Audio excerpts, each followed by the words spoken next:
Page 34, Chinese Theater. This is a lesson on dissonances. As if you needed a lesson on dissonances. Dissonances, you don't make them happen, they just happen. Some people like them, some people don't. Some people it's sort of an acquired taste. In the wording, they say you will learn to appreciate. Well, yeah, maybe. Some people learn to appreciate, others don't. Some people appreciate them right off the bat. You see, when you have harmony, which is more than one note at a time, just take a chord, a C chord. You have a harmony there. The harmony, as I said, when you can hear more than one note at a time. You're hearing a multiple notes at the same time.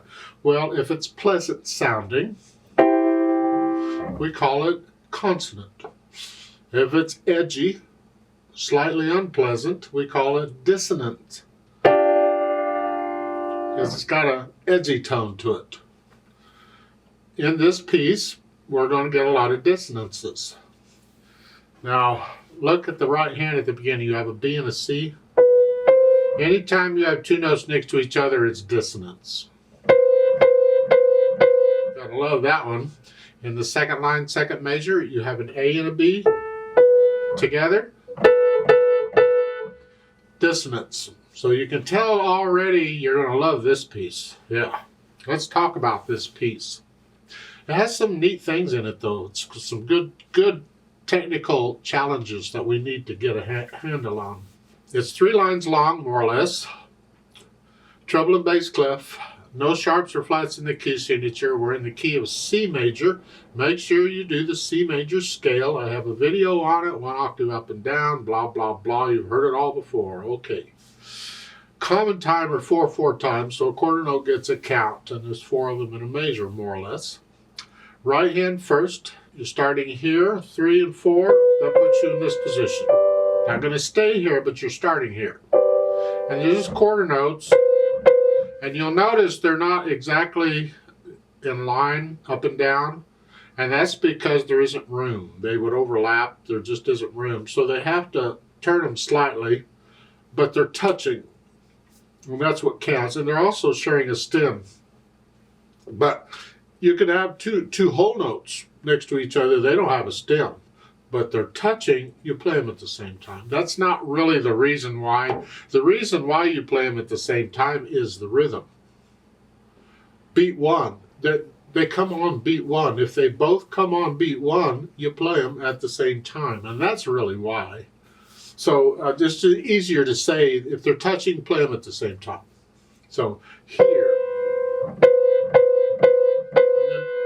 Here, and then reach down with the thumb. You're not changing positions, you're just reaching down with the thumb. So really your position is here. And it can be anything, it's whatever the music needs. So it's here, and you do it again. And then you have a rest, and during that 1 beat rest, now you can move the thumb or the hand down here. So the thumb is here, and your second finger is here.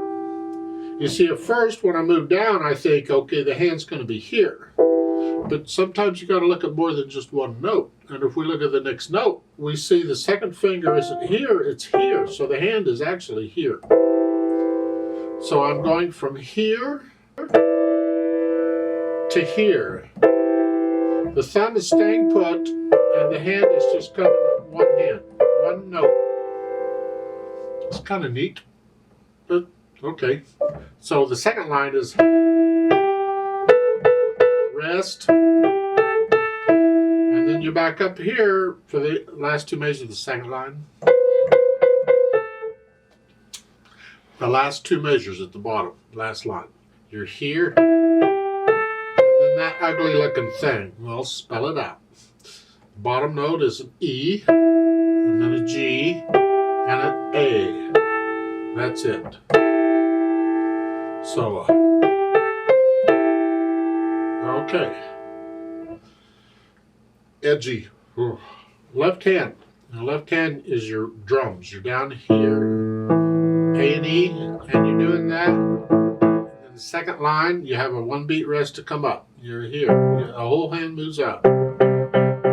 Then you later, toward the end of the line, you're moving back down. Then you're moving back up. Oh, goody. Put the hands together. Well, the left hand isn't doing a lot, so that lets you focus on the right hand. That's what's written. It's not my fault. They wrote it, so it's just here. You know, you will learn to appreciate this someday. Just take my word for it. Huh.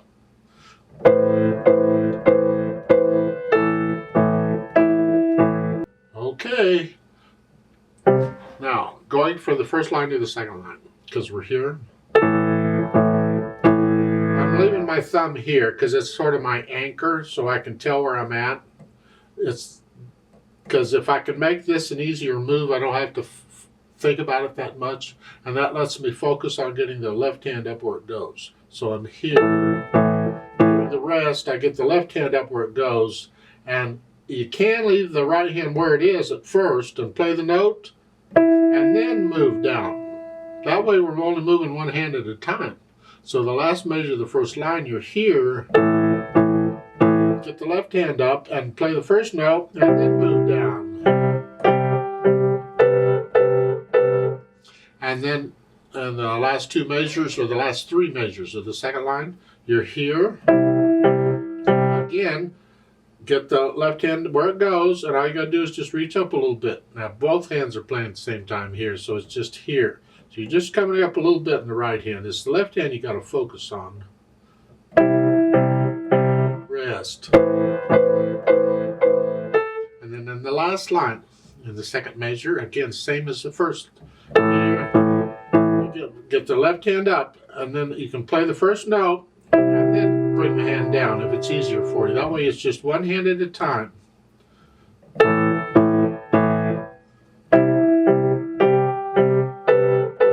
Once you have the notes and the rhythms all, and no hesitations or anywhere, and you don't have a headache yet from listening to this, then we'll add in the staccatos. And I'm going to use wrist staccato. I'm on the key, I'm bouncing off. Right now I am. When we take it up to speed, you don't have time to do that. You've got to be above and you're doing this. But don't come way up. It's just a little motion. But right now, slow, I'm on the key and I'm bouncing off. Here. See, this is connected, but this is still staccato.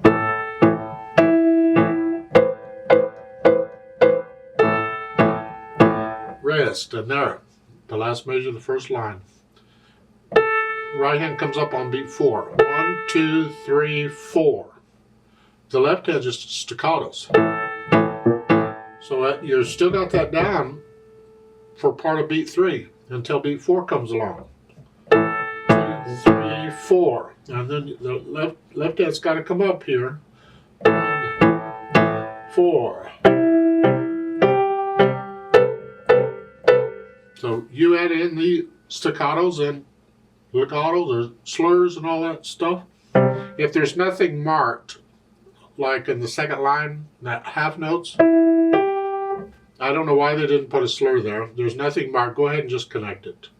They gave you a slur on the first line. If they really wanted them all slur, they should give you a slur on all of them.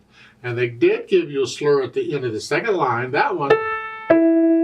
But on these other half notes, they didn't. Well, in my opinion, you could take and draw a slur line on these other half notes too. Connect them. So you're wondering, well, what's the point? Did they error or what's going on? Well, I don't know why they didn't do what they did, but it opens it up when they don't put anything in there. I'm looking at the first measure of the second line. The half notes, there's no slur, there's nothing. That tells me I can play them however I want to. I could disconnect them if I wanted to. So it's a long staccato. Remember, you only get two flavors. You got legato and staccato. Either you connect it or you don't. If you don't connect it, now you got choices. Is it short, or is it long, or is it in between somewhere? Here I can just lift up. So they're long staccatos. The left hand is still short. However, I'm suggesting you go ahead and draw a slur line over them and connect them. It's interpreting the music. You get choices when you get into it and decide to interpret it.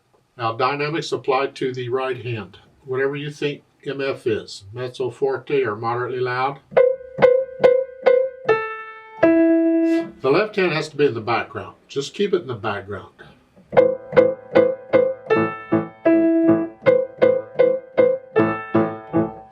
Because if you don't, and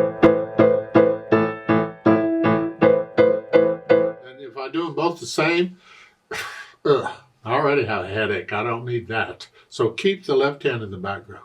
Now on the second line, now you're soft, a little louder. Now go back up moderately loud. See, they don't tell you how loud to get. I'm just suggesting go up to moderately loud. So you're soft, moderately loud.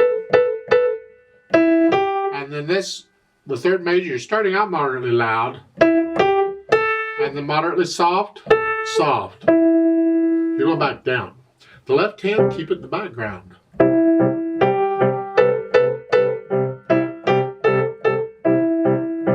Now it's loud in the right hand, and the left hand's in the background. And then in the last line, third measure, come down to moderately loud like you were at the beginning, and go up to loud, a little louder, loud. Here. Huh? Next measure, you start it loud, and then come down to moderately loud, moderately soft, and between moderately soft and moderately here, somewhere. Here. Left hand's in the background. And they have this that the hairpin continues through the, if you can, fine, make them soft. You're already soft. The right hand will die away on its own, but if you can, if not, don't worry about it. Just make sure they're soft. And then finally, the speed. Allegro, well, that's moving along. Some people say it's happy, so be happy, I guess, but I call it fast. The overall feel of it, it's not the beat. So what is this? To me, that's about fast enough. So.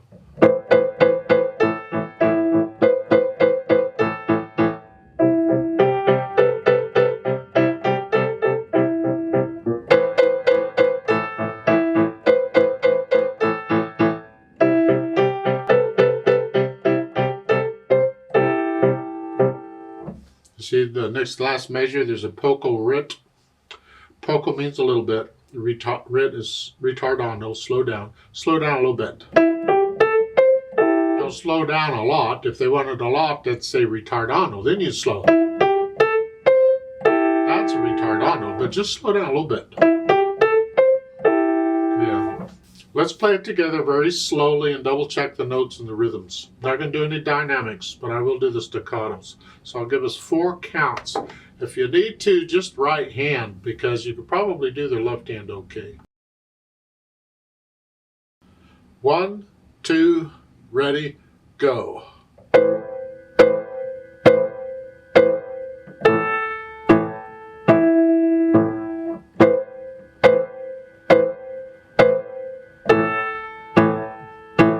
Rest.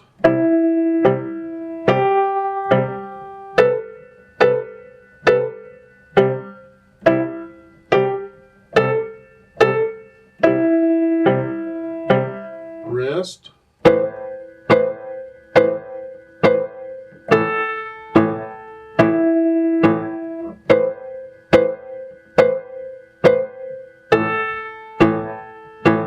Rest.